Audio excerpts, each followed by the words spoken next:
We're on the exercises now where we need to practice balancing the bank account. So we're going to go through these one by one and just make sure that all of you are able to balance a bank account.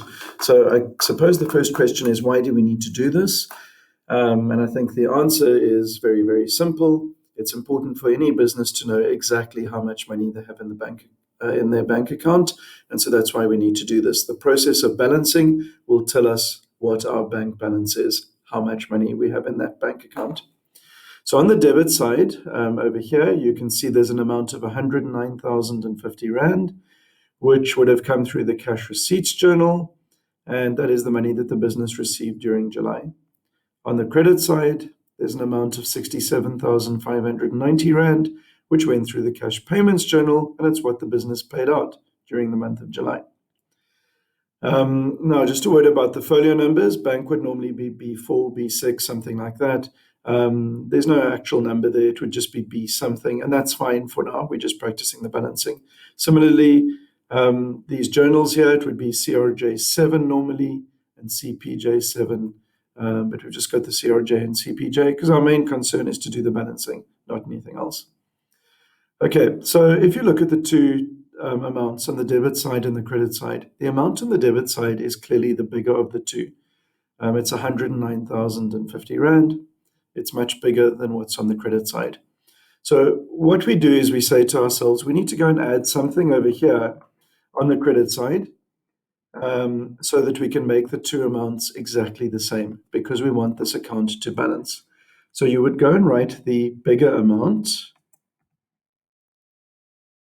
on both sides and in exactly the same line because I don't know why some of this is bold and some is not, and it really does bug me. It actually shouldn't, but still, because we want to make sure that this thing is in balance, this account balances, so we have the same amount on both sides. And then we generally go and put a double line just above and below. So I'm just going to kind of emphasize that double line.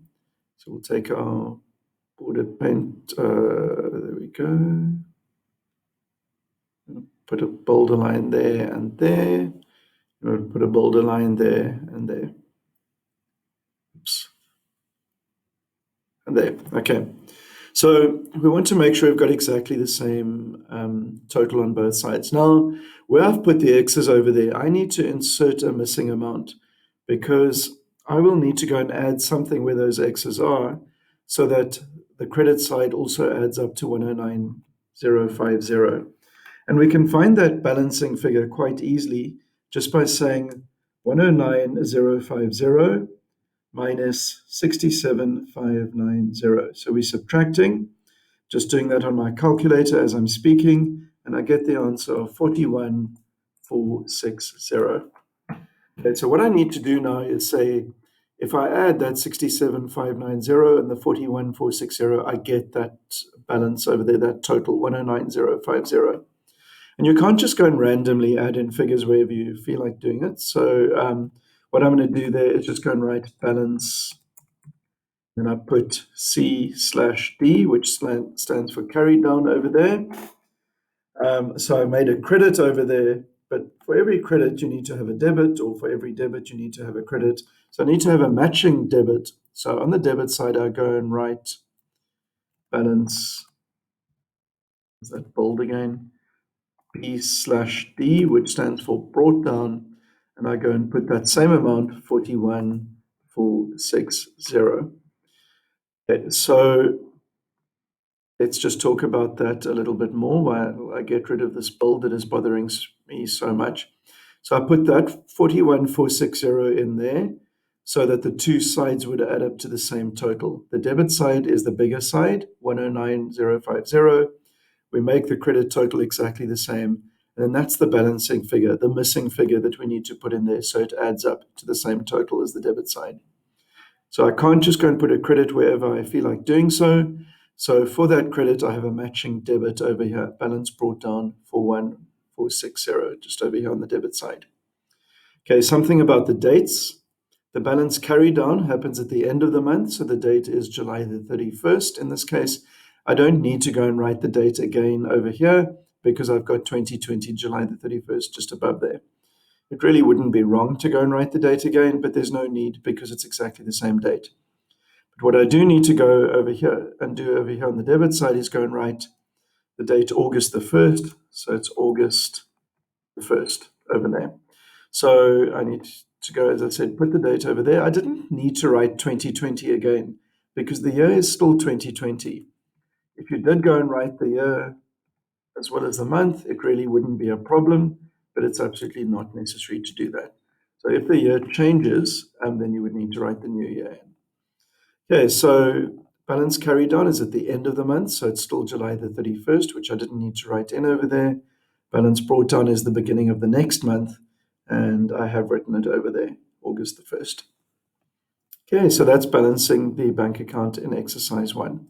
Let's just go on to exercise 2, and let's have a look at our two sides here, very similar to the previous one. Our debit amount over there, the amount on the debit side is 205,869.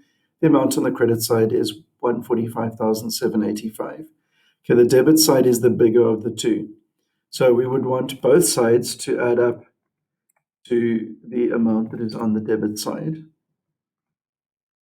So this one must also be, and it's not always going to be the one that's on the debit side that you want to have as the total. It's going to be the bigger of the two. So that is the bigger of the two amounts of the debit and the credit. You want the bigger one to be the total because you need to add something to the smaller one to get the bigger one. Okay, so what we're going to do now is make sure we've got some nice bold lines there. So I'm just going to go and put a line there and there. Oops, there we go. Get that one in. There and there. Okay, and there. Okay, so what I need to do now is go and put in my balancing figure. So my balancing figure is going to be the difference between the two amounts. So I've got 145,785. I need to add something that will give me 205,869. So I can just take the 205,869. I'm doing it on my calculator as I'm speaking to you. So I'm going to take that 205,869 and subtract 145,789. And the answer I get on my calculator is 60080. So that's the balancing figure. And it's the end of the month, which is January the 31st, so I don't need to write it in again. And I just go and write balance, balance in the next column, CD for carried down. And because I've gone and put a credit over there of 60,080, I need something on the debit side with exactly the same amount. So a matching debit entry, 60080. And that was January the 31st. So the next month would be February, and that would be the 1st. So it will be the beginning of the next month's date. And I write balance, then B/D for brought down. So very similar to exercise 1. You've got balance carried down on the credit side over here. And that's so that the two sides add up to the same total, 205,869. And then we have to go and put on the opposite side, which happens to be the debit side now, balance brought down 60080. So the opposite entry. I'm going to do one more on the same video before I move on to the next video. So let's just do one more and see what happens here. Okay, so here we have our totals. The total receipts coming from the cash receipts journal, 452,789. And there are total payments from the cash payments journal, 525,415. Now, here's a case where the credit side has a higher amount on it than the debit side has. Okay, so effectively, you have paid out more than you received during the month of February. Okay, so the bigger amount is 525,415. It is bigger than the amount we have on the debit side. So that's going to have to be the total of both sides, 525,415. So 525,415. Okay, so it's going to be, as I say, the total of both sides. So let's just make sure that's sort of right justified. It's just going to look a lot better if it does. Okay, so that has to be our total of both sides. Now, our credit side already adds up to 525,415. We don't need anything extra there. We will need to add something on to the debit side. Let me just go and pop in my double lines quickly, because it's just very important to show that this is actually the total over there. Need to get this quite precise.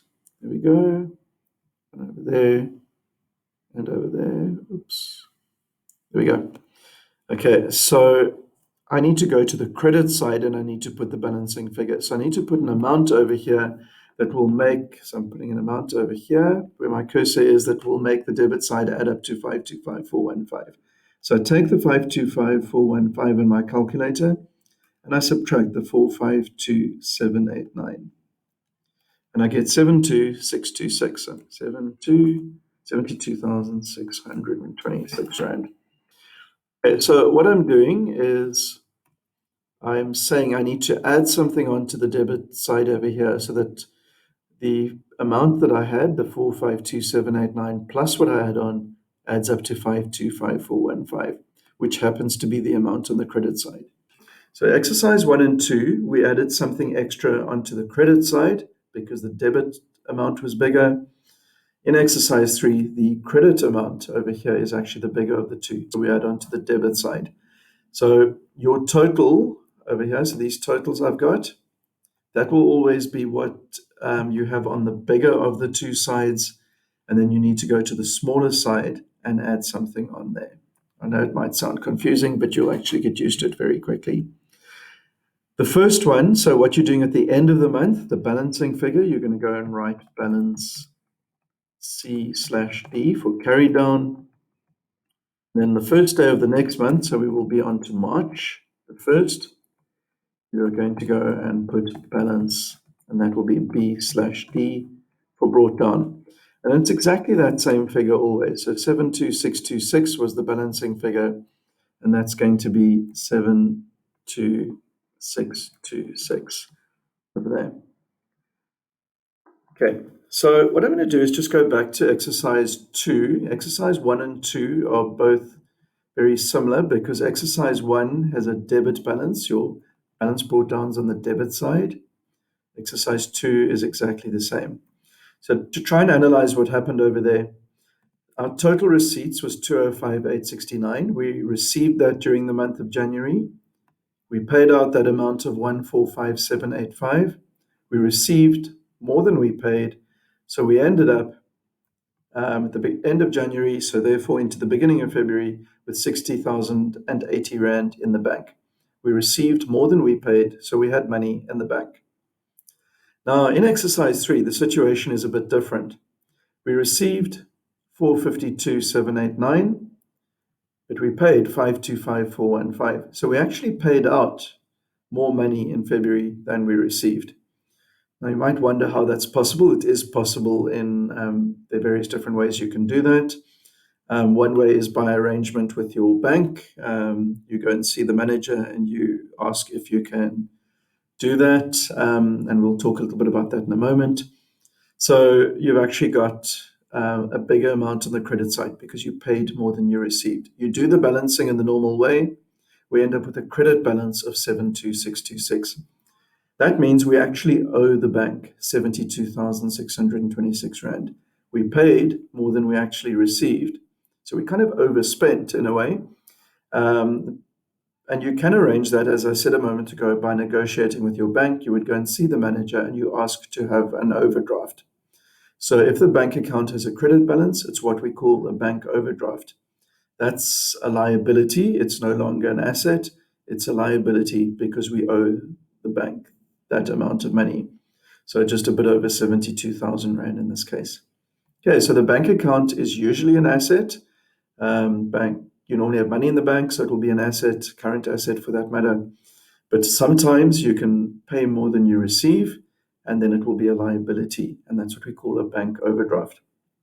Okay, I think that's enough for this video. I'll do exercise 4, 5, and 6 in a separate video.